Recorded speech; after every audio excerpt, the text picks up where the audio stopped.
আমাকে আল্লাহ এমন কোনো সম্পদ না দিক, বা আমাকে আল্লাহ এমন কোনো জ্ঞান না দিক, যে জ্ঞানের দ্বারা, যে সম্পদের দ্বারা আমি আমার মাকে বৃদ্ধাশ্রমে পাঠাতে পারবো, আমি আমার বাবাকে বৃদ্ধাশ্রমে পাঠাতে পারবো।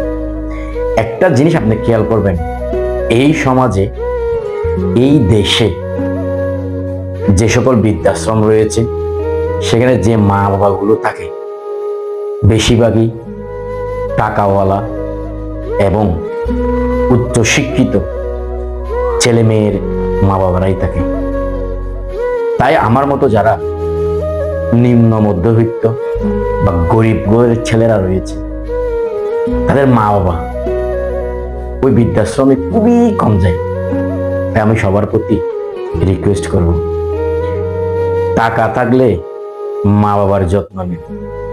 কারণ আপনার অন্য একজনের কথায় বা আপনার বুক বিলাসের জন্য কখনো নিজের মা বাবাকে জীবিত থাকতে নিজের কাছ থেকে আলাদা করবেন না।